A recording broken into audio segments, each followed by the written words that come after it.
Let's be honest. You don't buy things because you need them. You buy them because for 5 seconds, it makes you feel like someone else. Someone who has their life together. Someone who deserves the best. That moment you click place order or hear the beep of the credit card machine, that's not a transaction. It's a drug. It's the only time you feel in control. You're stressed, you're bored, or you're feeling small, and then click, a surge of dopamine hits your system. You just bought a version of yourself that is happier, cooler, and more successful. But then the package arrives. You open the box, you look at the item, and nothing. The high is gone. The void is still there. You are stuck in a cycle of retail therapy that is actually a slow-motion financial suicide. You are trading your future freedom for a temporary escape from a present you don't like. You're not building a life, you're just decorating a cage. And the most terrifying part? You know exactly how much is in your bank account right now, and you know that the person you're pretending to be is a lie. You're spending money you haven't even made yet to impress people who aren't even looking.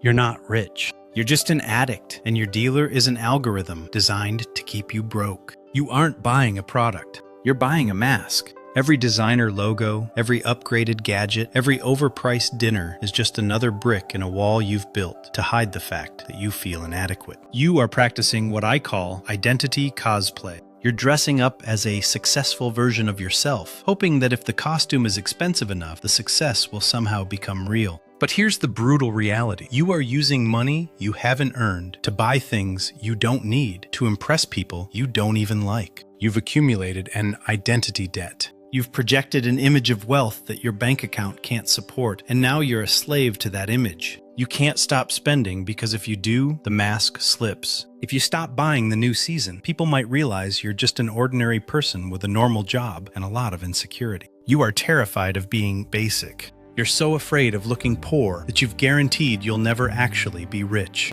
Because real wealth is silent, but insecurity is loud, and yours is screaming through every swipe of your card. You aren't investing in your life, you're funding a performance for an audience that doesn't even care about you. You're bankrupting your future self just to keep the neighbors from thinking you're average. Here is the science of why you're staying broke. Your brain is a dopamine addict, and it has hijacked your survival instincts. Thousands of years ago, a hit of dopamine meant you found food or shelter. Today, your brain gets that same hit when you see a limited time offer or a 50% off tag. But there's a glitch in the system: lifestyle inflation. You see, dopamine isn't about the pleasure of the item. It's about the anticipation of getting it. This is why the thrill dies the moment you walk out of the store. To get that same high again, you have to buy something bigger, faster, and more expensive. You've raised your baseline of normal so high that you're no longer buying for joy. You're buying just to stop the withdrawal symptoms. You are on a hedonic treadmill, sprinting as fast as you can just to stay in the same place. You think you're moving forward because you have a better car or a newer phone, but your net worth is a flat line.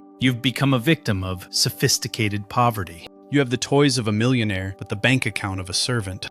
Your brain has convinced you that spending is living, but in reality, you're just a hamster in a wheel, running yourself ragged to fund a lifestyle that you don't even enjoy anymore. Let's look at your room. Look at your closet. Look at the boxes piled in the corner. You are surrounded by the ghosts of your past impulses. Every item you bought was supposed to be the one that finally made you feel complete, the one that closed the gap between who you are and who you want to be. But the gap is still there, isn't it? This is the arrival fallacy. You believe that satisfaction is just one purchase away, but you are trying to solve a spiritual problem with a material solution. You are trying to fill a hollow soul with solid objects, and it's mathematically impossible. You feel empty, so you buy. You buy, and for a second, the emptiness vanishes. Then the sun goes down, the credit card bill arrives, and you realize you're just a person with more clutter and less freedom. You are suffocating under the weight of things you don't even like, all because you're too afraid to sit in a room alone and face the person you've become. You aren't collecting possessions, you're collecting distractions. And every new distraction is just another layer of armor protecting you from the truth that no amount of stuff can fix a life that lacks meaning. You want to know your biggest fear? It's not being poor, it's being average. It's the idea that if you don't have the latest shoes, the newest car, or the trendiest watch, you'll just blend into the background. You're terrified that without your luxury armor, you're just another face in the crowd. This is the status trap. You've convinced yourself that your value as a human being is tied to your ability to consume. You'd rather be broke but cool than financially stable but invisible. You think your spending makes you unique, but it actually makes you a cliché. You are doing exactly what the corporations want you to do. You're performing wealth while you're actually subsidizing their profits with your future. Every time you spend money you don't have to stand out, you are actually surrendering. You are admitting that you don't believe your personality, your skills, or your character are enough to get you noticed. You are buying a personality off a shelf because you're too lazy to build one from within. You're so obsessed with looking like a somebody that you're effectively becoming a nobody with a high credit limit. You are trading your soul for a seat at a table where everyone else is just as fake as you are. It's time to redefine what rich actually means. You think being rich is about what you can spend. It's not. Being rich is about what you can endure. Real wealth isn't the car you drive or the brand on your chest. It's the number of days you can live without working and without panic. It's called autonomy. And every time you choose instant gratification, you are literally selling your freedom to the highest bidder. Think about the last thing you bought on impulse. Was it worth an hour of your life? A day? A week? Because that's the trade you're making. You aren't paying with currency. You're paying with the minutes of your existence that you will never get back. You've become a voluntary slave, working jobs you hate to buy things you'll forget just to satisfy a dopamine itch that lasts 10 minutes. Discipline is not self-deprivation, it's self-defense. Every dollar you save is a soldier in your army, fighting for your right to say no. No to a toxic boss. No to a soul-crushing job. No to a life of quiet desperation. When you stop chasing the high of the purchase, you start building the power of the position. You're not missing out on a trend. You're opting into a future where you own your time. Stop looking for the next thing to buy and start looking for the exit sign from the rat race. The ultimate luxury isn't a designer bag. It's waking up and realizing that you don't owe the world a single second of your life. Right now, you're standing at a crossroads.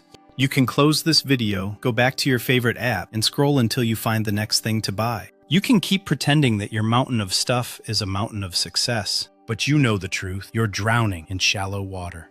The exit from this trap isn't a pay raise, it's a change in your philosophy. It starts with the quiet period. For the next 30 days, buy nothing but the basics. No gadgets, no clothes, no treat yourself moments. At first, you'll feel naked. You'll feel bored. You'll feel like you're losing your edge. But that's not boredom. That's your brain resetting. That's your dopamine receptors finally healing. Stop being a consumer and start being a creator. Stop funding other people's dreams and start building your own floor. The moment you decide that your freedom is worth more than a piece of furniture or a pair of sneakers, the game changes. You stop being a target for an algorithm and start being the architect of your destiny. Don't do it tomorrow. Don't do it when the next bill is paid.